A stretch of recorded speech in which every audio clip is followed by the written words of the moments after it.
Early Homo sapiens arise in Africa more than 300,000 years ago, and by roughly 60 to 70,000 years ago, a subset of these populations begins to expand beyond the continent, carrying stoneworking traditions, knowledge of fire, and flexible ways of living into new ecological zones. They move in small groups traveling at the scale of lifetimes, rather than seasons following river corridors and littoral margins that promise reliable water plant foods, shellfish, and predictable shelter. Their pace is unhurried, measured in the memory of paths and the recurring return of rains, and their presence leaves modest traces: a napping scatter on a dune, a hearth circle on a terrace above a floodplain, a line of footprints pressed into damp silt and then buried by windblown sand. They have the capacity to map landscapes in the mind and to transmit those maps in story and instruction. What persists is a continuity of practice that makes new places familiar. The route they take remains only partly visible. One path runs along the Nile and across the Sinai into the Levant. Another threads through the Horn of Africa and crosses the southern Arabian shores via the narrow strait of Bab al-Mandab, where lowered seas of the Ice Age tighten the channel but do not close it. On windless mornings, mangrove-fringed shallows, tidal flats, and coral shelves provide foraging grounds rich enough to support patient movement along the coast. Inland dry riverbeds hold pockets of water after rare storms, and limestone hills shelter caves with steady temperatures that preserve ash lenses, bones of small game, and occasional pigments. The evidence is distributed and uneven, yet it points to a south and eastward drift that keeps coasts within reach and uses river mouths as gateways inland. Their toolkit reflects both continuity and invention. Levallois core reduction, naps predictable flakes, bone points plant fiber cordage, and compound adhesives are assembled around wooden shafts to make reliable cutting and hunting implements. Fire is managed for cooking light warmth and material processing. A lesser-known technique strengthens stone in southern Africa. Artisans heat-treat silkcrete to improve flaking quality more than 70,000 years ago, a practice that shows intimate knowledge of temperature control and slow heating in embers. Ochre and resins are ground and mixed to make hafting glues with balanced plasticity and stiffness, revealing an eye for proportion and sequence. Perishable technologies, woven carriers, bark containers, perhaps skin water bags vanish from the record but are implied by movement through arid zones and by the logistics of transport. These are people who can turn local materials into dependable tools wherever they stop, and whose learning is cumulative across generations. The world around them exerts slow pressures. As glaciers accumulate in the far north and south, they lock away ocean water and draw down sea levels by tens of meters, pushing coastlines outward to expose continental shelves and island stepping stones that do not exist today. Monsoon belts breathe in and out with orbital rhythms, shifting rainfall across Africa and Arabia, greening deserts in wet phases, and then withdrawing to leave broad, arid corridors. When grasslands expand, grazing herds spread, and predator-scavenger dynamics open new niches. When aridity returns, resources contract around refuges, coasts, highlands, river-fed oases where people can persist. Over this planetary metronome, local choices accumulate to wait for a flood to drop, to move a camp a day's walk upriver, to explore a headland seen from a beach at low tide. The pattern is opportunistic, but not directionless, and its cumulative effect is large-scale. Evidence anchors the outline of this expansion. In Arabia and the Levant, stone assemblages show technologies familiar from Africa. Footprints and hearths on now-drowned terraces reappear when storms strip back sand. Caves hold beads drilled from small shells, whose nearest living homes lie far from the cave mouths. Genetic patterns reinforce the picture outside Africa. Most lineages share a relatively recent common ancestor and traces of encounters with other humans. Neanderthals in the west of Eurasia, Denisovans farther east appear in the genomes of later populations, testimony to interwoven histories rather than separate stories. The signals are statistical, but their implications are practical. Movement is persistent, contact is intermittent, and knowledge moves with people even when bones and camps do not survive. The crossing of water presents both a constraint and an opportunity. Even at low sea levels, the Red Sea is not a ford. Straits narrow but remain separated by moving channels and reefs. Estuaries and lagoons offer calm water, and driftwood-bundled reeds or simple log crafts may already be familiar solutions for short passages and riverine travel, but the archaeological record is quiet on the precise forms. What matters here is less the craft than the competence observation of tides and wind, a sense of how currents set along a shore, and the habit of choosing moments when risk is minimal. The same habits that allow a safe river crossing lay foundations for later voyages between headlands and islands, the kind of stepwise water familiarity that will eventually be essential for the approach to Sahul. Motives resist simple labels. Climate shifts open windows. Demographic growth in favored refugees creates local pressure. Curiosity and the search for raw materials such as high-quality stone pigments, fibers and resins draw people along familiar ecotones. Large eruptions occur, including the Toba supereruption around 74,000 years ago, but the scale of its impact on human populations remains actively debated. The best supported view does not see a single severe global crash among humans, and local resilience in refugia appears to be the rule rather than the exception. What persists is a rhythm of dispersal and consolidation. A camp established near a freshwater spring becomes a seasonal node. A crossing that once seemed far becomes part of an annual round. An acquaintance at a river mouth opens a path to a plateau. The unresolved questions shape the edges of this section.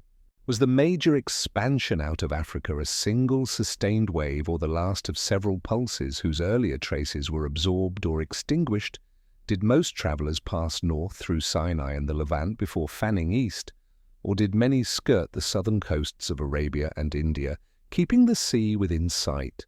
How quickly do technologies and social ties travel with them, and how often do they arise independently in new settings? The answers remain partial, bounded by preservation and chance. But each new site tool assemblage or genetic sequence narrows possibilities. Meanwhile, the planetary undercurrent remains constant. Sea levels fall and rise, deserts green, and then dry monsoons migrate, and the map itself shifts beneath the feet of those who walk it.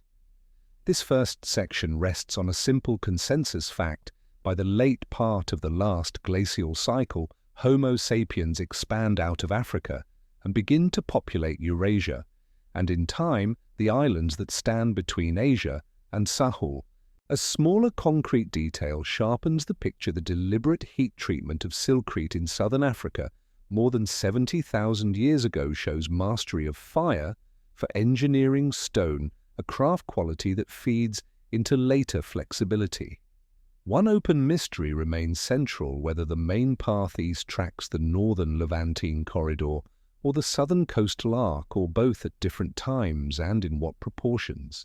The scale is continental, spanning thousands of kilometers and many climatic zones, with coastlines that advance and retreat by tens of kilometers as ice grows and melts. Ahead lie drowned forests and broad shelves in Southeast Asia, lines of islands where deep channels enforce biological boundaries, and beyond them the twin lands of Sahel, Australia, and New Guinea, together waiting at the edge of this expanding world and already beginning to pull on decisions made at a riverside camp, a shoreline cache of shellfish, or a tidal crossing chosen at dawn. The expansion eastward continues as humans follow coastlines and seasonal rains along the arc of South Asia, tracing paths shaped by the shifting breath of the monsoon.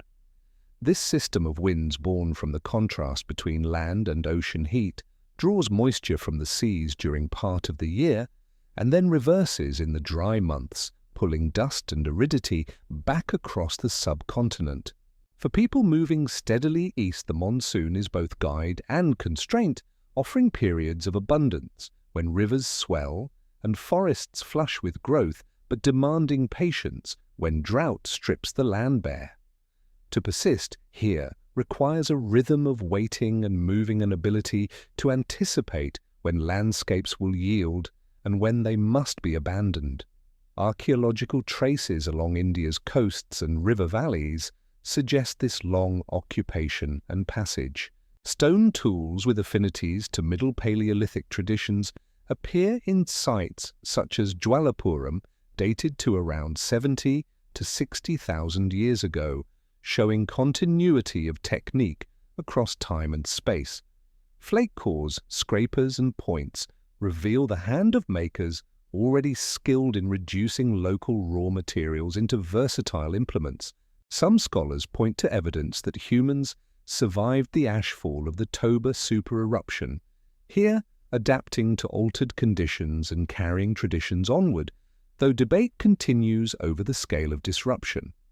The question remains unresolved, yet what is clear is that populations endure refinding pathways through a transformed but not empty landscape. Movement along coasts ensures steady access to shellfish, fish and other marine resources, while inland routes along major rivers like the Ganges or Godavari provide freshwater game and fertile terraces. These rivers become living corridors that not only offer food, but also act as landmarks threading through mountains and plateaus. Campsites along such rivers leave behind hearths blackened with charcoal, fragments of worked stone, and sometimes shell ornaments carried far from their ocean sources, suggesting exchange or seasonal mobility. A single pierced shell bead found far inland speaks to the wide arcs of travel, and perhaps to symbolic life already embedding meaning in durable objects. The lesser-known details enrich the image of these early travelers. In Sri Lanka's caves, tiny microlithic tools appear as early as 48,000 years ago, showing ingenuity in producing small, efficient blades and points well suited to composite hunting weapons. Although later than the first movement out of Africa, they hint at the long adaptation of human technology to South Asian ecologies, perhaps rooted in earlier experimentation, now lost to erosion or submergence.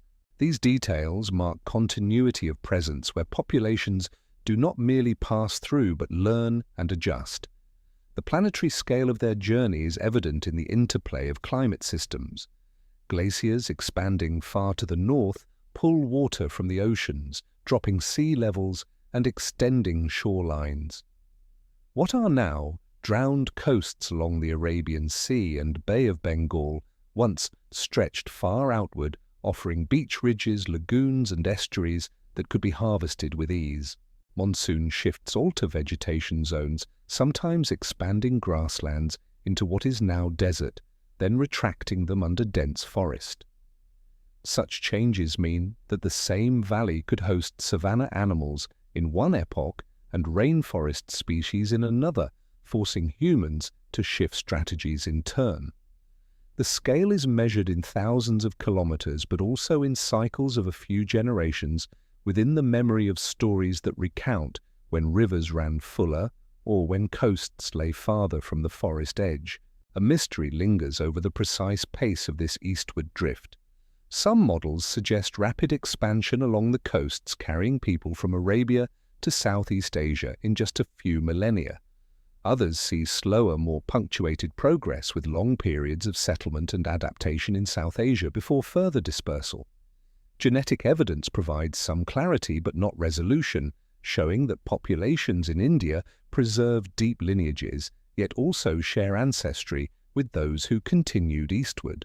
The archaeological record remains incomplete, its gaps as telling as its finds, reminding us that much of the coastal record lies now underwater, erased by the rising seas of the Holocene. Yet enough remains to affirm the presence of humans moving in step with monsoon cycles, their camps shifting with the rains.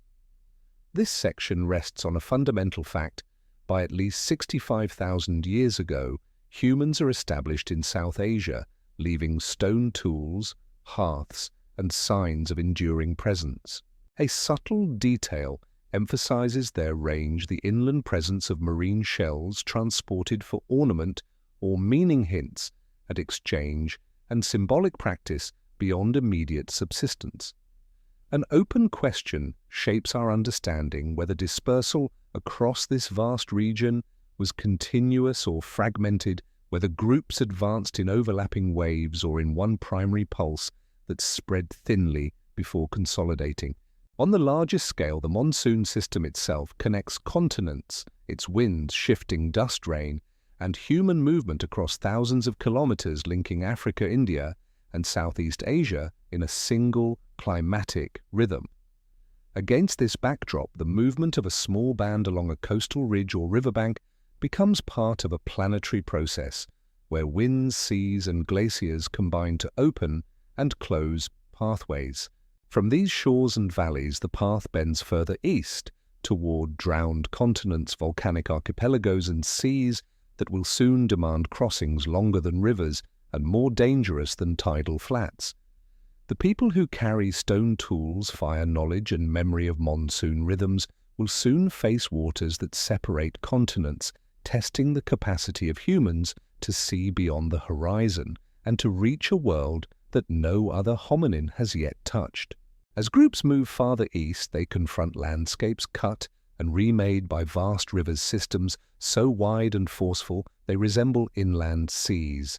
During glacial stages, South and Southeast Asia's rainfall patterns shift with monsoon strength, swelling rivers into braided torrents that snake across floodplains stretching for tens of kilometers. For humans on foot, these crossings are not incidental. They demand planning, patience, and innovation. A swollen river divides familiar ground from unknown territory, requiring decisions about when to ford, when to wait for waters to drop, and when to attempt improvised crossings with wood or bundled reeds. Evidence of this stage is subtle but enduring. In the Narmada Valley of central India, stone artifacts scattered across terraces suggest long-term use of river corridors, while fossil-bearing deposits record both human and animal presence over hundreds of thousands of years. In Southeast Asia, similar patterns emerge: tool scatters on high ground near riverbanks, shelter caves above flood levels, and traces of hearths with charcoal dated to this transitional period. Such finds point to river valleys as arteries of movement, guiding people through dense forests and across difficult plateaus. They also hint at a crucial adaptation. Humans become specialists in exploiting both aquatic and terrestrial resources, taking fish, shellfish, and turtles alongside game and gathered plants. The rivers themselves yield nutrients and calories that make sustained travel possible, especially in regions where terrestrial prey is unpredictable. A lesser-known detail lies in the discovery of freshwater mussel shells in association with stone tools in Indian river valleys. Some show signs of being deliberately opened or used as scrapers, suggesting more than casual collection. These freshwater resources provide both food and potentially raw material for tools or ornament, adding to the repertoire of riverside adaptations. Shell beads pierced and transported inland reinforce this, testifying not only to subsistence, but also to symbolism carried across watery frontiers. The scale of these rivers is planetary as well as local. In glacial times, when rainfall patterns pulse, rivers can surge to volumes many times their present flow, carving new channels and burying old ones under meters of sediment. The Ganges-Brahmaputra system, for example, drains a basin comparable in size to Western Europe, delivering silt into deltas that fan out into the Bay of Bengal. Crossing such systems is like bridging a shifting boundary between worlds. Glacial drawdowns expose broad shelves at river mouths, but inland braided channels still block direct passage. These dynamics make the rivers both barriers and lifelines, shaping the tempo of migration. A persistent mystery surrounds how these crossings were negotiated. Were simple rafts or floats employed widely at this stage, Or did people rely more on seasonal timing, waiting for dry periods to lower the rivers before attempting passage? Archaeological preservation is poor for organic craft, leaving only indirect signs. Yet the eventual leap across open water to Sahul implies an accumulation of practice, suggesting that by the time such crossings were demanded, the skills of observation, construction and timing were deeply embedded in human communities. Each river mastered can be seen as rehearsal for future seas. The act of crossing shapes culture as well as movement. Rivers mark boundaries between territories and ecologies. They form memory anchors where oral traditions later situate events of origins and passages.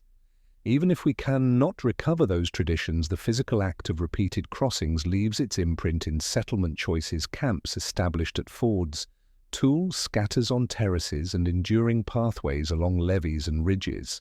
The archaeological sites at Jwalapuram and other Indian contexts dated to after the Toba eruption demonstrate persistence in precisely such settings, with human occupation re-establishing in river valleys despite ash fallout. That endurance illustrates both resilience and the importance of river systems as refuges. At the same time, climate oscillations complicate the picture. A river fordable in one generation may be impassable in the next, as rainfall regimes intensify or diminish. Monsoon failures can leave channels reduced to trickles, stranding groups in dry landscapes until rains return. The ability to adapt is thus not a matter of individual skill, but of community memory, transmitted knowledge of when and how a river might be crossed or circumvented. This knowledge accumulates slowly yet proves decisive, forming the basis of mobility strategies that carry humans ever eastward. Genetic evidence complements this archaeological sketch. Populations in South and Southeast Asia today retain lineages that trace back to these early dispersals, indicating that these rivers were not only transit routes, but also zones of long-term habitation. Encounters with Denisovans inferred from genetic signals in populations of Southeast Asia and Oceania may have occurred during these movements, though the exact geography remains debated. Whether in highlands, river valleys, or coastal plains, such encounters remind us that rivers are not empty boundaries, but meeting grounds. A more localized example comes from the Sun River Basin in India, where stone artifacts of Middle Paleolithic type appear on terraces long abandoned by the shifting river. Their presence on elevated ground suggests deliberate choice of stable camps above flood level, balancing access to water with safety from inundation. It is in such practical decisions that broader migrations are enacted. The unanswered questions endure: were these rivers primarily obstacles that slowed the spread of humans eastward, or were they the very highways that carried them forward, providing food orientation and navigable corridors?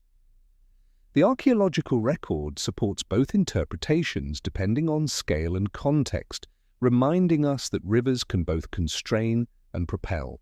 On the planetary scale, these crossings echo patterns found on every continent. Humans reaching new lands must always negotiate waterways, whether fords, estuaries, or straits. In this sense, each successful crossing of a South Asian river foreshadows the eventual crossings of Wallacean channels between islands, and ultimately the approach to Australia itself. In this section, one fact anchors the narrative: archaeological finds in Indian river valleys dated to after 70,000 years ago demonstrate enduring human presence despite cataclysmic events like the Toba eruption, emphasizing adaptation in riverine settings. A lesser-known detail: the use of freshwater mussel shells not only for food, but perhaps for scraping or ornament, adds texture to our understanding of how humans exploited these watery environments. A mystery remains unresolved. Did people at this stage already use rafts or boats to manage major crossings, or did they rely entirely on timing and seasonal shallows? The scale is immense, with rivers draining whole continents, reshaping floodplains, and dictating routes of movement. Each crossing situates humans within planetary hydrological cycles, binding migration to the pulse of rainfall monsoons and glacial rhythms. As they press onward, the rivers yield to new horizons where the land itself fractures into islands and seas, and the experience gained at these crossings becomes the foundation for the greatest maritime dispersal of the Pleistocene. As the journey east continues, humans begin to enter landscapes shared not only with unfamiliar animals, but with other humans whose presence is recorded not in camps or tools alone, but in the genomes of their descendants. These are the Denisovans, a sister lineage to Neanderthals, known first from a cave in the Altai Mountains of Siberia, but whose legacy appears scattered across Eastern Asia and into Oceania.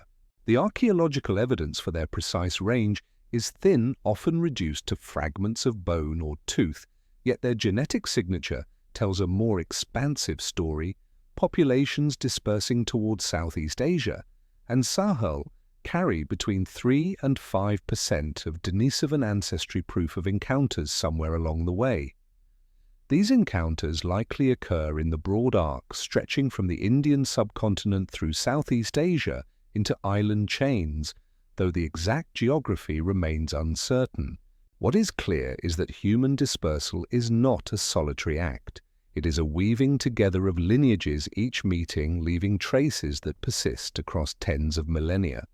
Archaeological traces of Middle and early Upper Paleolithic traditions in Southeast Asia speak to long-term hominin occupation before the arrival of Homo sapiens. In regions like Laos and northern Sumatra, caves preserve stone tools and hearths that could reflect Denisovan or earlier populations coexisting in time with modern human dispersal. In the highlands of Tibet, a Denisovan jawbone, more than 160,000 years old, shows that these populations adapted to extreme environments long before sapiens ventured so high. Their resilience across climates underscores that humans leaving Africa were entering a world already inhabited by skilled survivors. The details sharpen with lesser-known finds. In Tam Pa Ling Cave in Laos, fossils attributed to early Homo sapiens show that our species was present deep in mainland Southeast Asia by at least 65,000 years ago, possibly overlapping with Denisovans in the region. Elsewhere, a child's tooth from a cave in Sumatra, dated to a similar window, points to human presence in equatorial rainforests long before most would have expected such adaptation. These discoveries demonstrate the breadth of ecological settings entered by early humans, from high-altitude plateaus to dense tropical forests, and raise the likelihood of direct contact with Denisovan populations. The unresolved mystery lies in the precise nature of these encounters. Were they fleeting exchanges between small bands, rare and exceptional, or were they sustained interactions with interbreeding over generations? The genetic record shows at least 3 separate pulses of Denisovan admixture into modern humans, suggesting more than a single isolated event. Yet the archaeological record remains too sparse to situate these meetings in a landscape or culture. We know they happened, but not whether they occurred in open savannas, forest edges, or coastal plains now submerged by rising seas. Planetary forces frame the context of these meetings. Glacial cycles continue to shape coastlines, dropping sea levels and exposing continental shelves that transform maritime Southeast Asia into a connected world of land bridges and shallow channels. The vast platform of Sunderland now drowned beneath the South China Sea, and Java Sea emerges as a lush continent connecting Sumatra, Borneo, Java, and the Malay Peninsula. This expanse hosts rainforests, rivers, and coasts where humans and Denisovans might both have lived. To the east lies Wallacea, a broken chain of islands separated by deep channels never closed by low sea levels, marking a boundary both biological and cultural. It is at such frontiers that encounters likely occurred, where migration corridors narrowed and populations converged. The planetary scale is further emphasized by genetic signals. Denisovan ancestry is particularly high in modern populations of Melanesia and Australia, suggesting that one major admixture event took place somewhere in Wallacea before the final crossing to Sahul. Here, the planetary scale of glacial sea level change and the intimate scale of a small meeting between groups of humans converge to shape genetic heritage for millennia. The archaeological record adds another layer of uncertainty. While stone tools in Southeast Asia often resemble earlier local traditions, it is difficult to assign them confidently to either Denisovans or Homo sapiens. In this ambiguity lies the challenge of studying deep-time populations overlap, technologies converge, and the traces left behind are fragmentary.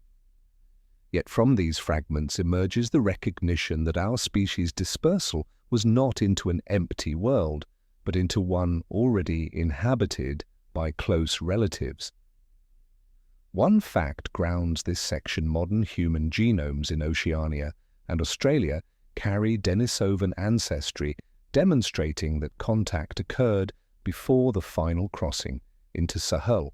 A lesser-known detail is that the Denisovan jawbone from Tibet contains genetic adaptations to high-altitude life genes still present in modern Himalayan populations, showing that the legacy of contact extends beyond ancestry to functional traits.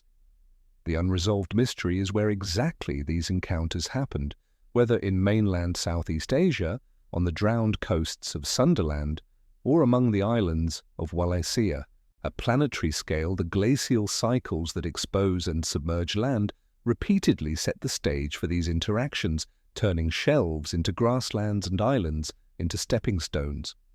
The significance is immense. Human dispersal eastward is not a solitary wave advancing into unclaimed territory, but a tapestry of meetings, exchanges, and incorporations, many now invisible except in strands of DNA. For the migrants moving along rivers and coasts, these encounters are folded into the broader rhythm of survival. A group waiting on a floodplain terrace for waters to recede, another crossing mangrove-fringed channels at low tide, a campfire in a limestone cave where ochre and shells are worked. Each moment is ordinary in its own time, but the genetic traces that persist tell us that such meetings were decisive. They altered the composition of populations that would eventually reach the edge of Australia.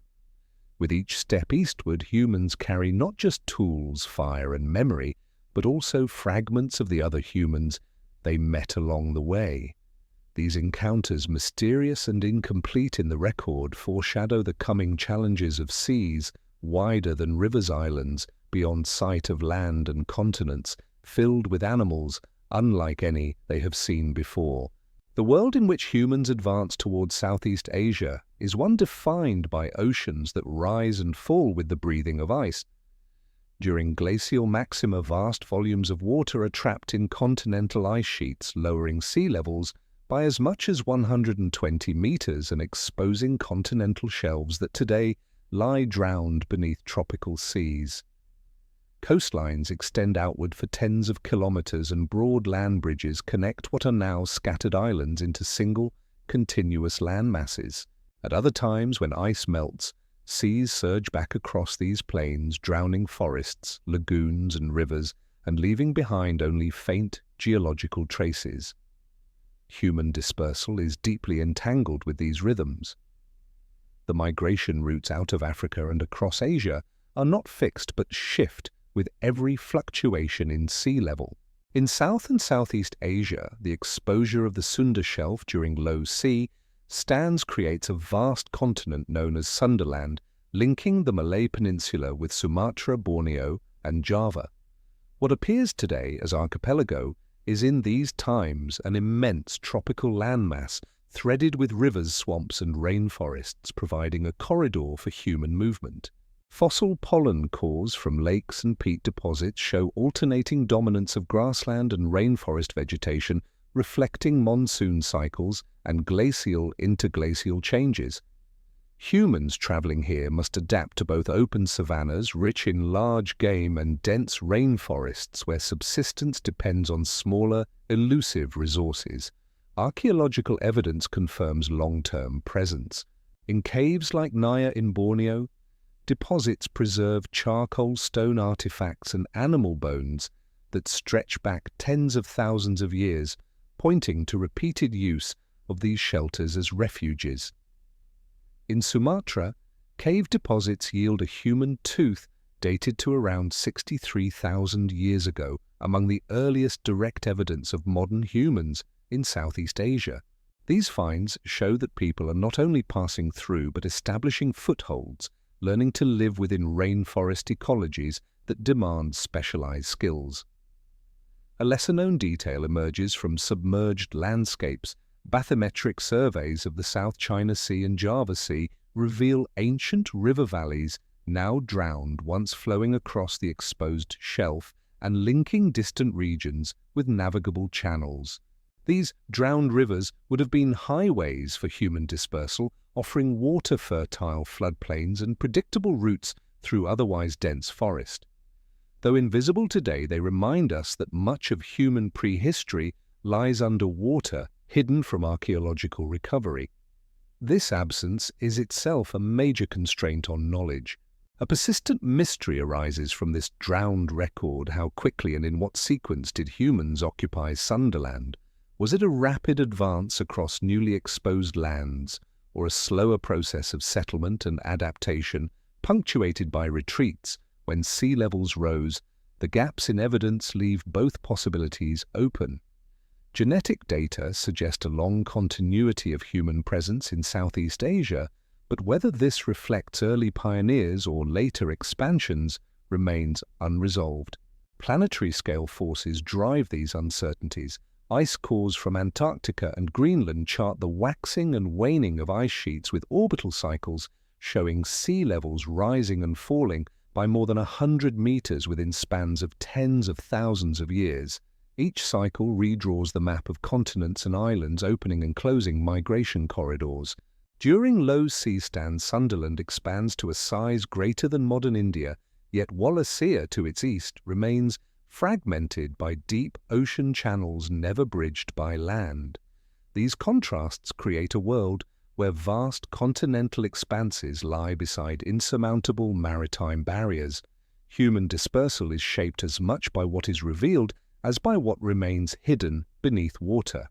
Archaeological finds in the Philippines underscore the reach of these early seafarers. Stone tools and butchered remains of a rhinoceros on Luzon Island, dated to more than 65,000 years ago, hint at hominin presence long before modern humans, perhaps Denisovans or other archaic groups. Whether modern humans later followed similar routes remains uncertain, but their eventual arrival in Wallacea and Sahul shows that island hopping was within their capacity. Each island reached is both a refuge and a stepping stone, a place where skills for crossing rivers and estuaries scale upward into knowledge sufficient for seas. One concrete fact anchors this section. During glacial periods, Sunderland was a single vast landmass connecting many of today's Southeast Asian islands, providing a major corridor for human movement. A small but telling detail is the preservation of ancient river systems beneath the Java Sea, now mapped through modern sonar surveys, which once would have offered vital pathways across the drowned continent. The unresolved mystery concerns the timing and tempo of human settlement. In these drowned landscapes, a question unlikely ever to be answered fully, while so much evidence remains beneath the sea. On planetary scale, glacial cycles not only lock water into ice and drop seas, but also alter winds, rainfall and vegetation zones, creating cascades of ecological change that shape every choice humans make. For the groups moving east, these cycles create opportunity and demand adaptation. Broad fertile plains beckon during low sea levels, while rising waters push communities into uplands or fragment them into island refugees. These patterns are not temporary detours but recurring realities, embedding resilience into human strategies. The people who follow coastlines, rivers and forests into Sunderland do not know they are part of a global rhythm of sea level change, yet their paths are dictated by it. A beach camp becomes a submerged shelf, a river crossing becomes a drowned valley, a forest hunting ground becomes a seafloor. Still they persist, moving with tides and seasons, carrying forward the memory of paths long erased. As they advance the land ahead, fractures into islands separated by channels no low sea can close, and the challenge of water no longer optional, but absolute rises before them. It is here in Wallacea that the true leap into Sahul must begin, and where the lessons of rivers and drowned coasts are tested on seas that stretch beyond sight of land.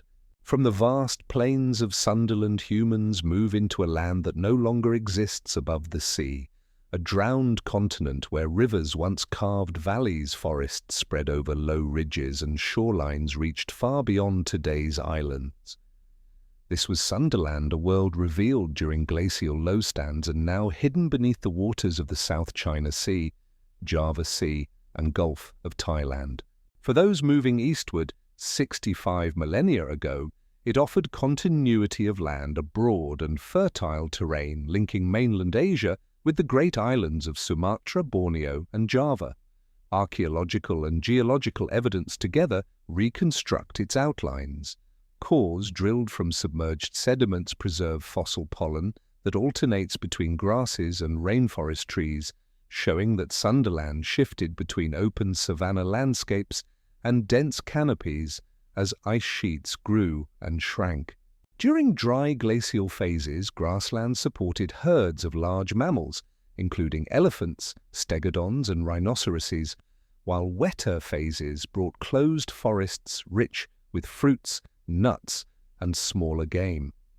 Human adaptability allowed groups to persist across both extremes, taking large prey when available and falling back on fishing, foraging, and plant collecting in forest-dominated intervals. Within this drowned land, limestone hills rose above floodplains, offering dry caves where archaeological traces have survived. The Naya caves of Borneo provide a record of human use stretching back more than 45,000 years, though older layers may lie deeper still. Hearths, stone tools, and animal bones show that people repeatedly sheltered here, using the caves as stable bases above flood levels. In Sumatra's Lida Aja caves, human teeth dated to more than 60,000 years ago demonstrate the early presence of Homo sapiens in equatorial rainforests. These finds anchor the human story in Sunderland, proving that our species not only passed through but established footholds in its diverse ecologies. A lesser-known detail lies in the discovery of charred remains of tropical nuts and palm fruits in cave deposits. These traces show that early humans in Sunderland exploited a wide range of rainforest resources using fire not only for warmth and cooking meat, but for processing plant foods that were otherwise difficult to digest. Such evidence of dietary breadth illustrates the deep ecological knowledge required to thrive in equatorial forests, environments once thought too challenging for early humans. The planetary scale of this landscape cannot be overstated. At its largest extent, Sunderland spanned more than 1 million square kilometers, rivaling the size of modern India. Its rivers, now drowned, were as extensive as the Mekong or Irrawaddy, flowing into broad deltas along coastlines that are today far offshore. Sonar mapping of the seabed reveals ancient channels branching across the shelf, hinting at routes once followed by both animals and humans. These rivers would have been highways of movement, corridors of fertility cutting through dense vegetation. Their submergence by post-glacial sea rise erases direct archaeological evidence, leaving mysteries about where people lived, how they organized mobility, and what networks of exchange connected communities across this continent. One enduring scientific debate concerns the tempo of human settlement. Did people spread rapidly across Sunderland, filling it within a few centuries? Or was dispersal more gradual, with population stabilizing in favorable refuges? Before pressing further east, genetic evidence suggests continuity of human presence in the region, yet disentangling early settlement from later movements remains a challenge. Another unresolved question is how humans adapted socially and technologically to rainforest environments where resources are dispersed and often seasonal. Some archaeologists argue for specialized foraging strategies involving complex knowledge of plant cycles and animal behavior, while others emphasize the role of coastal and riverine resources in supporting sustained movement. These uncertainties highlight both the richness of Sunderland as a stage for human history and the fragility of the evidence now lost to the sea. Fact anchors. The section Human Fossils from Lida Aja cave in Sumatra, dated to over 60,000 years ago, provides some of the earliest direct evidence of Homo sapiens in tropical Southeast Asia. The detail of charred nutshells and palm fruits adds nuance, revealing the breadth of diets and the deliberate use of fire to expand food options. The unresolved mystery is the nature of human lifeways on the vast plains of Sunderland landscapes, now inaccessible beneath the sea, where most of the archaeological record has been drowned. On planetary scale, the cyclical expansion and contraction of ice sheets not only reshaped coasts, but redrew continents themselves, creating land where today there is ocean and erasing human traces beneath rising waters. For the migrants themselves, Sunderland would not have seemed temporary but permanent, a broad world of forests, rivers and game. Yet its stability was illusory, dependent on climatic rhythms beyond human awareness. Over generations, groups pressing eastward began to encounter the fractured island arcs of Wallacea, where deep channels defied the bridging of low seas and where the skills of crossing water would be tested as never before. The drowned continent behind them offered continuity, but the world ahead was broken into fragments, each separated by water that no memory of rivers could easily anticipate. Beyond the green expanses of Sunderland lies a fragmented realm where land no longer runs continuously to the horizon. This is Wallacea, a chain of islands separated by deep channels that even during the lowest sea levels never close. Here the geography of migration changes fundamentally. The skill of following rivers and skirting coastlines must be transformed into the capacity to cross open water where land is not always visible. The islands of Wallacea, Sulawesi, Flores Timor, and many others form both obstacles and stepping stones, a gauntlet of volcanic landscapes where early humans confront seas wider than rivers and mountains that still roar with eruptions. Archaeology anchors this stage of the journey. On Flores, stone tools and evidence of hominin presence stretch back hundreds of thousands of years long before the arrival of Homo sapiens. The diminutive Homo floresiensis left hearths and stone flakes in Liangbua cave, showing that Wallacea was already inhabited when modern humans arrived. On Sulawesi, paintings of animals dated to more than 40,000 years ago testify that human groups not only reached the island but developed symbolic expression there. On Timor, sites preserve dense accumulations of fish bones, including deep-sea species such as tuna, showing that early migrants possessed the knowledge and skill to catch fast-moving fish in open waters. These finds confirm that Wallacea was not bypassed, but actively inhabited, demanding and inspiring new forms of adaptation. A lesser-known detail sharpens the picture. In Timor's Jeremalay cave, archaeologists found shell fishhooks dating to more than 40,000 years ago, some of the oldest in the world. Their presence suggests a maritime culture capable of planning, crafting, and using specialized tools to harvest resources from the sea. Although younger than the earliest crossings, they point to traditions likely seeded by earlier innovations now lost to the sea or perishable materials. Such evidence demonstrates that people entering Wallacea were not tentative castaways but intentional navigators building upon generations of water knowledge. The planetary scale of Wallacea is profound. These islands mark the boundary known as Wallace's Line, a biogeographical division where Asian animals to the west give way to Australasian species to the east. The deep channels that separate them, such as the Lombok Strait and the Ombai-Wetar passages, are the product of tectonic processes that created ocean basins never bridged by glacial lowstands. For humans, this means that even at times when Sunderland lay exposed as a vast continent, Wallacea remained an archipelago demanding true sea crossings. No amount of waiting for seas to fall could erase these gaps. Thus, the expansion into Wallacea is the first undeniable evidence of humans mastering deliberate seafaring. A mystery endures over the exact nature of the craft that carried humans across these waters. Were they simple bamboo rafts, dugout logs, or larger reed-bundled boats?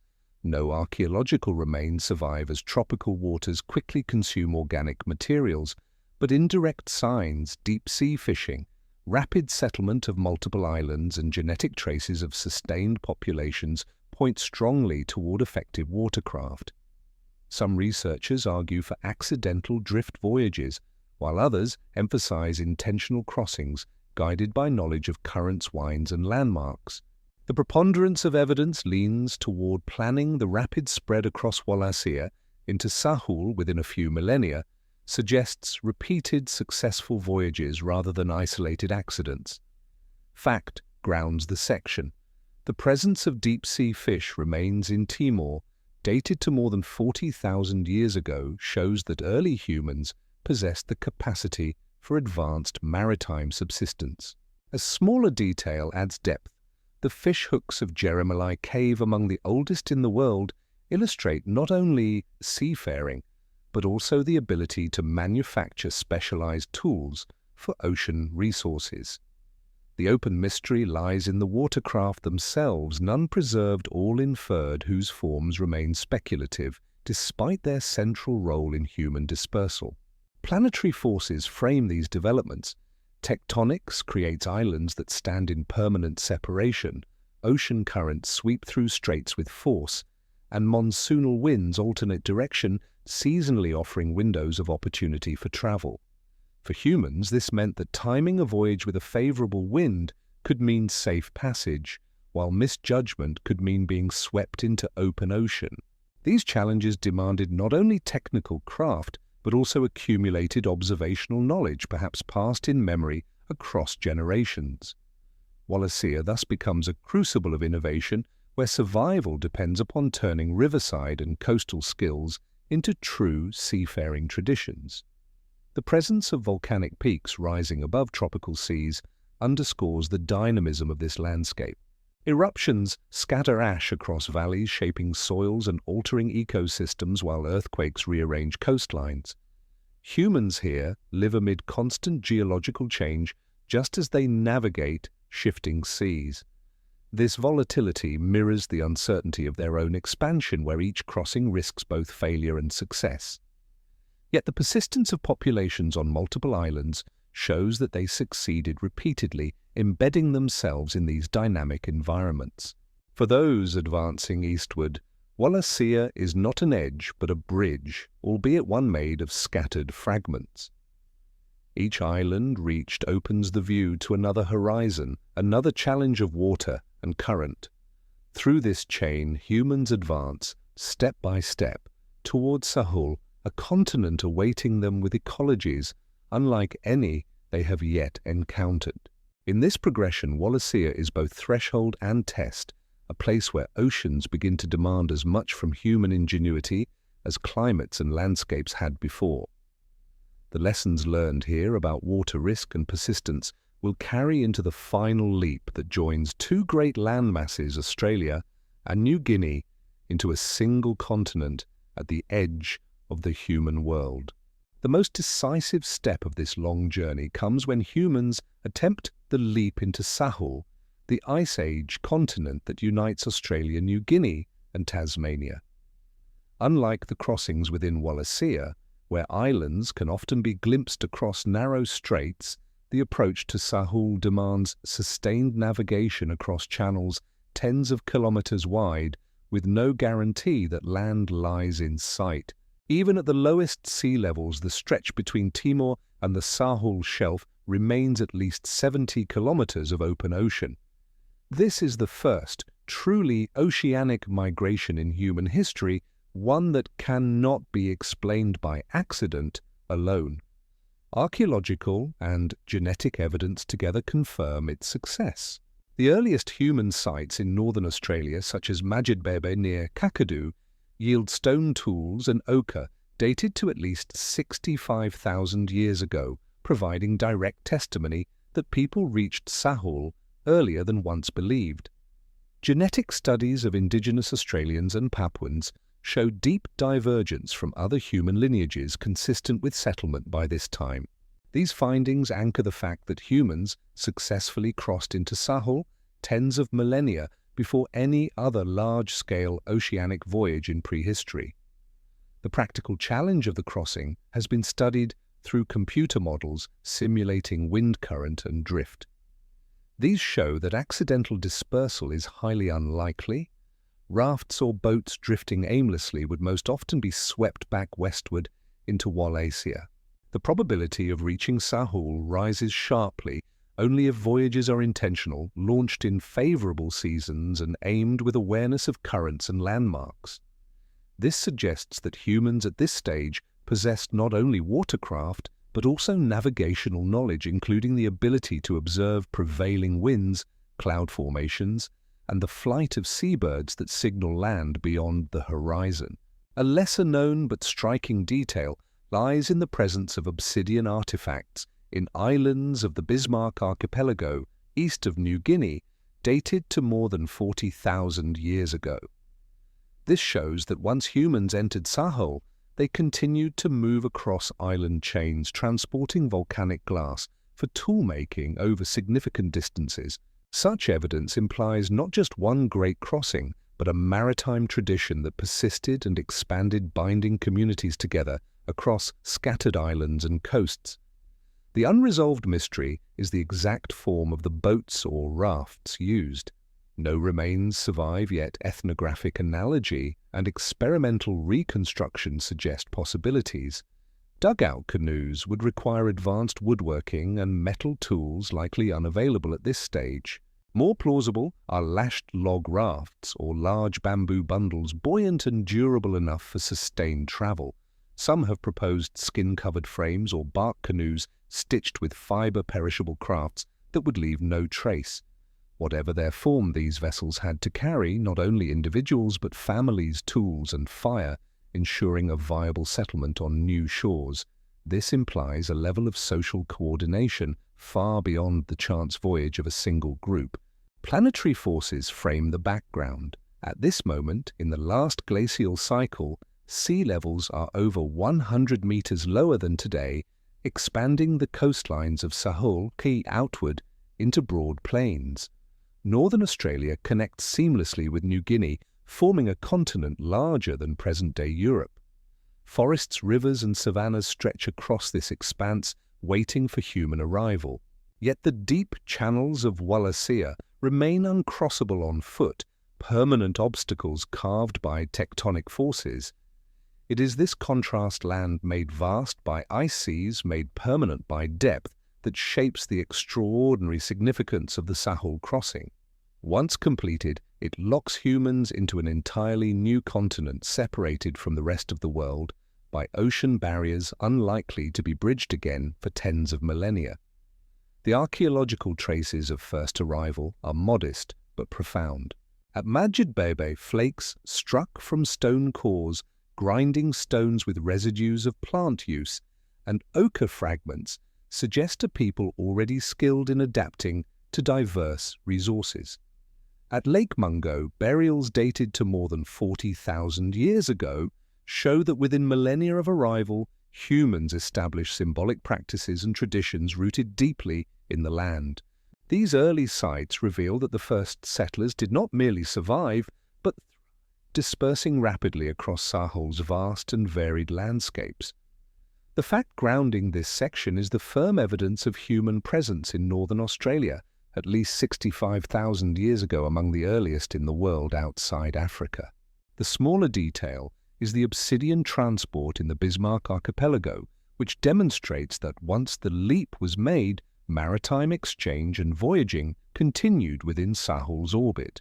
The central mystery endures: what were the vessels that carried the first voyagers, and how much knowledge did they possess of the lands awaiting them across the sea.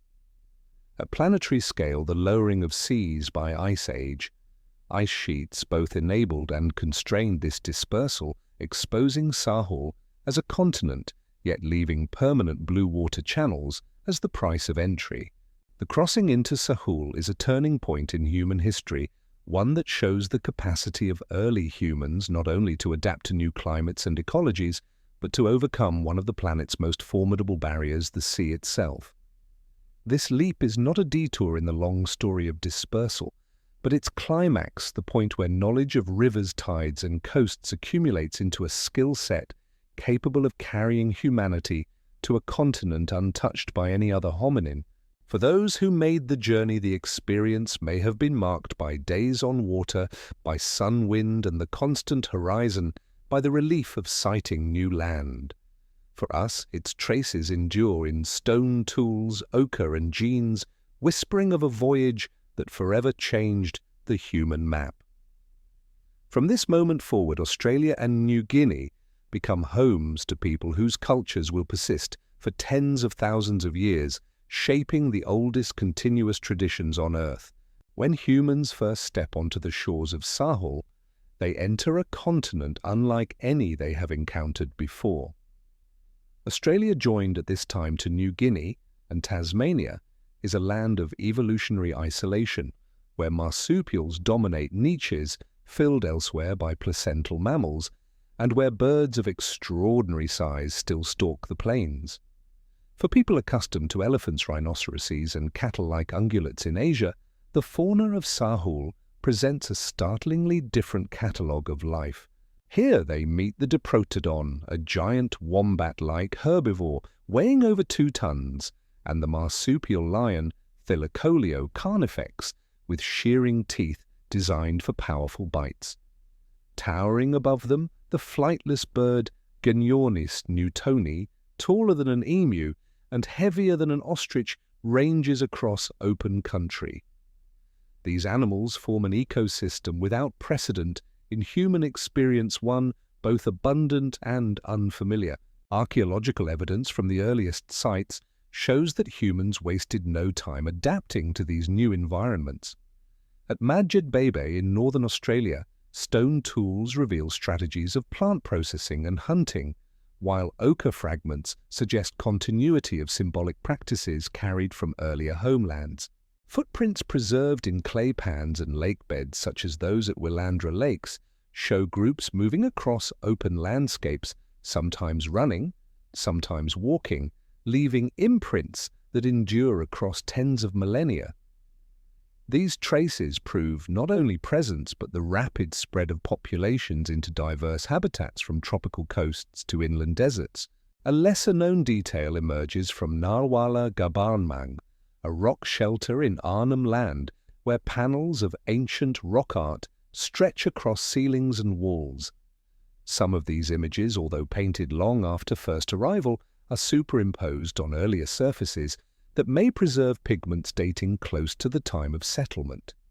Their presence suggests that from the beginning, humans inscribed meaning into stone using ochre collected from distant sources. The movement of pigment across the landscape, sometimes over hundreds of kilometers, indicates that networks of mobility and exchange developed early binding groups together across wide territories. The planetary scale of this new continent is formidable. At its ice age, maximum Sahul covers over 8 million square kilometers larger than modern Europe, with ecological zones ranging from alpine grasslands in New Guinea's highlands to arid basins in central Australia and temperate forests in Tasmania. For a small founding population, dispersal across such a land requires flexibility and resilience. Within a few millennia, archaeological evidence places humans across vast distances, showing that they spread with remarkable speed into environments as varied as tropical monsoon coasts and interior deserts. This rapid colonization stands as one of the most expansive movements in human prehistory. Yet mysteries linger over the fate of the megafauna. Fossil records show that many of the large animals of Sahul, including Diprotodons and Genyornis, vanish within a few thousand years of human arrival. burn patterns on ancient eggshells of Genyornis suggest that humans harvested and cooked them, potentially contributing to the bird's extinction. Charcoal layers indicate increased fire use, which may have altered vegetation and reduced habitats for large herbivores. Still, the debate remains unresolved. Were these extinctions driven primarily by human hunting and burning, or by climatic stress as glacial cycles intensified? The answer remains elusive, caught between multiple forces. A fact grounds this section. Stone tools and ochre at Majid Bebe confirm human presence in northern Australia at least 65,000 years ago, making it one of the earliest inhabited sites on the continent. A smaller detail adds richness. The long-distance movement of ochre and its application in shelters like Nawala Gabamang reveals cultural continuity and symbolic life from the earliest period. The enduring mystery lies in the rapid disappearance of megafauna and whether humans or climate or their interaction drove these extinctions.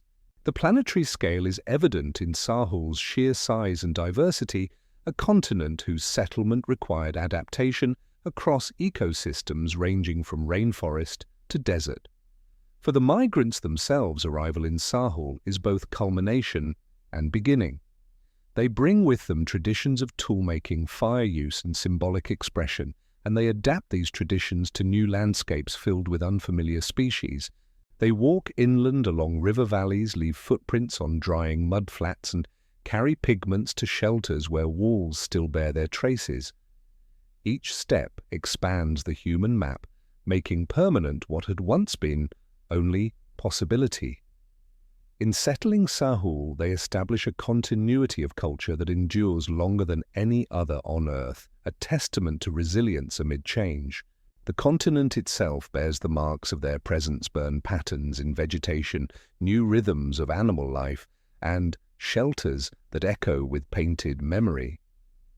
From this moment, the human story includes not only Africa, Eurasia, and the drowned lands of Sunderland, but also Australia and New Guinea, continents of strange giants and enduring traditions. What began as a migration along coasts and rivers culminates in this encounter with a wholly new world, one that will shape humanity's deepest and most continuous heritage. From the coasts of Sahul, people begin to move inland, tracing valleys and dry basins, venturing into deserts that seem at first inhospitable. Yet within a few millennia of their arrival, humans occupy not only fertile river mouths, but also the vast interior of Australia, a landscape marked by salt lakes, sand dunes, and ephemeral waterholes. Archaeological evidence preserves their passage. At Lake Mungo, in the Willandra Lakes region, footprints hardened in clay record individuals walking across a damp surface 40,000 years ago, their impressions later baked by sun and preserved beneath layers of sand. These footprints, some deep and heavy, others light and quick, provide a rare glimpse of actual movement across the land. At Puritjara in Central Australia, stone flakes and hearths testify to long-term human presence deep in the arid zone. These sites show that humans did not merely skirt the deserts, but adapted to their rhythms, finding ways to survive where water is scarce and seasons unpredictable. Adaptation here depends on acute observation of environment. People learn to track seasonal rains, to exploit soaks where underground water rises, and to store food for leaner times. Seeds and tubers provide reliable staples, roasted in earth ovens or ground on stone slabs into flour. Small marsupials, reptiles, and birds supplement diets while larger prey are pursued when opportunity arises. Charcoal and hearths show the repeated use of fire not only for cooking, but for managing vegetation, encouraging growth of edible plants, and attracting game. A lesser-known detail lies in the discovery of grindstones with residues of grass seeds, among the earliest evidence of systematic seed processing anywhere in the world. At sites like Cuddy Springs, residues suggest that people ground seeds for flour tens of millennia before the rise of agriculture elsewhere. This innovation reflects a deep knowledge of plants and a capacity to extract nutrition from arid environments where large game is unreliable. Such practices foreshadow later agricultural developments while remaining firmly embedded in foraging traditions. The planetary scale frames these adaptations. During glacial maxima, when ice sheets expand far to the north, Australia's interior becomes colder and drier. Lakes shrink, rivers fade, and deserts expand, turning much of the continent into a patchwork of harsh environments. Yet humans endure tracking refuges where water and resources remain. Fossil pollen and lake cores reveal oscillations between wetter and drier intervals, showing that environments could change dramatically within the span of a few generations. For humans, survival requires flexibility not in centuries, but in lifetimes adjusting to the shifting mosaic of wetland and desert.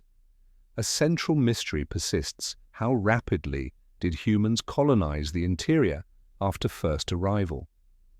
Some argue that dispersal into deserts was near immediate within a few thousand years, supported by sites like Purit Jara, with dates approaching 50,000 years ago.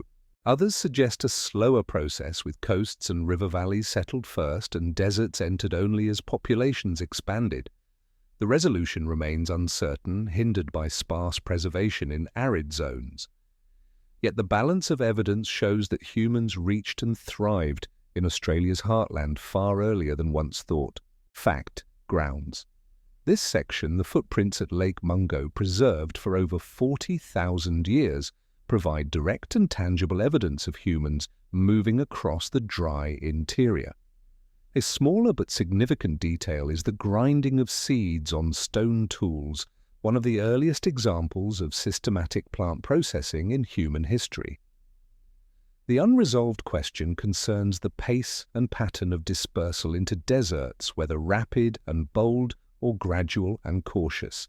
On planetary scale, the oscillations of climate transform entire regions, expanding and contracting deserts, dictating the shape of human presence. For those walking across dunes and basins, such planetary rhythms are experienced as shifting rains, as lakes that vanish, as grasslands that retreat into scrub. The footprints at Willandra capture a moment in this long adaptation. They show a group moving across damp clay, their tracks mingling, some pausing, some hurrying. Though silent, these impressions are immediate, conveying motion and presence across 40 millennia.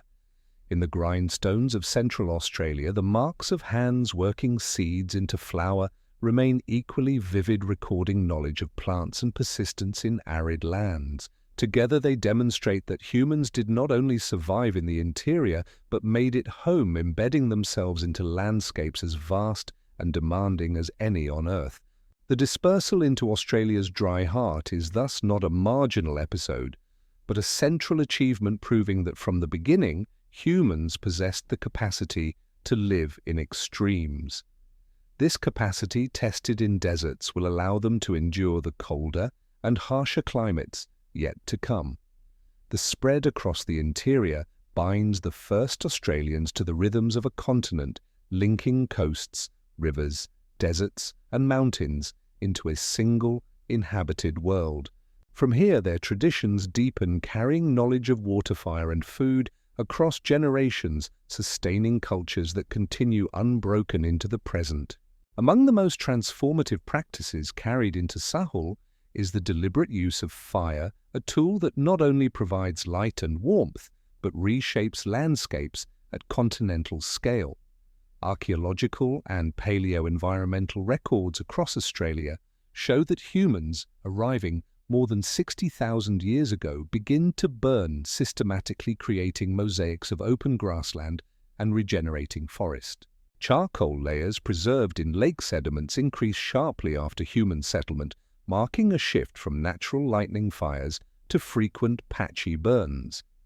This pattern is visible at sites such as Lake George in New South Wales and Lynch's Crater in Queensland, where pollen records reveal abrupt declines in fire-sensitive tree species and the rise of grasses more tolerant of burning. The implication is clear: humans are not passive inhabitants of Sahul. but active agents reshaping ecologies with controlled fire. The practice is often described as fire stick farming, though it is not agriculture in the conventional sense. By burning in patches, humans create a mosaic landscape that encourages fresh plant growth, attracts grazing animals, and reduces fuel loads that would otherwise produce catastrophic wildfires.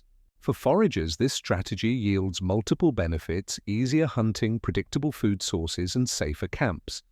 The use of fire thus becomes a means of environmental engineering, aligning human subsistence with ecological dynamics. A lesser-known detail emerges from microscopic analysis of sediments at Carpenter's Gap in the Kimberley. Here, researchers found charred seeds of native plants alongside stone tools, evidence that fire was used not only to manage landscapes, but to process plant foods directly. Heating seeds and tubers makes them more digestible, broadening the dietary base and sustaining populations in variable climates.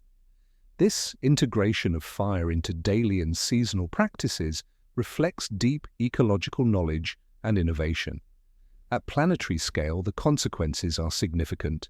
As burning expands, the composition of vegetation shifts across entire regions. In northern Australia, savannas open and spread. In the southeast, sclerophyllous forests dominated by eucalyptus become more prevalent. These changes ripple through ecosystems, altering habitats for animals, influencing soil composition, and even affecting local climate through albedo and transpiration. Humans thus emerge as geomorphic agents, modifying landscapes in ways that endure for tens of millennia. One unresolved mystery is the extent to which fire contributed to the decline of Sahul's megafauna. Fossil records show that species such as the Diprotodon and Genyornis disappear within a few thousand years of human arrival. Some scientists argue that increased fire frequency reduced the habitats these animals depended upon, leading to population collapse. Others emphasize direct hunting pressure or the stress of climate fluctuations during glacial cycles. The truth may lie in an interaction of all three, but the exact balance remains debated. Still, the synchronicity of human arrival, increased fire activity, and megafaunal extinctions suggests a causal link that continues to occupy researchers. A fact grounds this section: sediment cores from Lynch's crater demonstrate a marked increase in charcoal around 45,000 years ago, coinciding with evidence of human presence in the region. This spike in fire activity cannot be explained by climate alone, underscoring the human role in reshaping vegetation. The small but revealing detail of charred seeds at Carpenter's Gap adds nuance, showing that fire was a multi-purpose tool extending beyond hunting and landscape management to the preparation of specific plant foods. The mystery, however, remains the scale of fire's role in extinctions, whether it tipped already vulnerable megafauna into decline or merely accelerated processes set in motion by climate change. The planetary scale situates fire in a larger rhythm. Glacial cycles alter rainfall and temperature, drying some regions while greening others, but human fire imposes a new and consistent layer of change. Over tens of thousands of years, these burning practices stabilize into traditions that define landscapes, embedding human presence not only in campsites and artifacts, but in the very structure of ecosystems. For those who live in Sahul, fire becomes a constant companion, its glow visible across plains at dusk, its scent woven into the air. It is both a tool and a language, a means of communicating with land, ensuring its productivity and reducing uncertainty in a world of shifting climates. This legacy continues into the present, where indigenous fire practices in Australia preserve knowledge of patch burning that stretches back to these earliest settlers. In the deep past, it allowed humans to flourish in landscapes filled with unfamiliar species and volatile weather.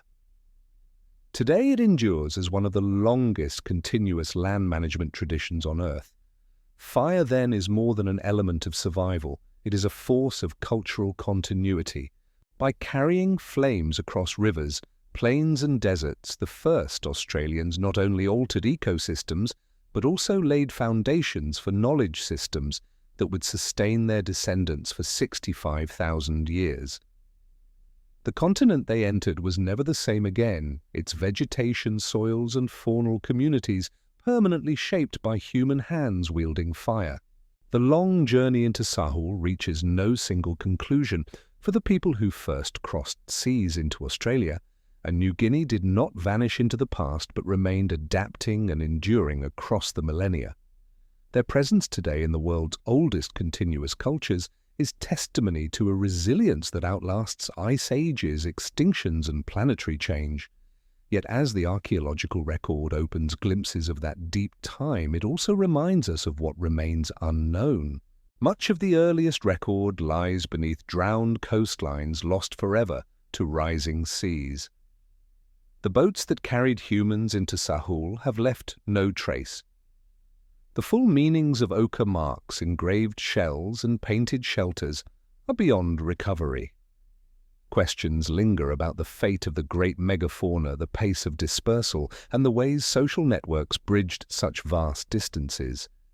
In this silence, mystery endures, inviting curiosity but resisting certainty. The scale of the story remains planetary.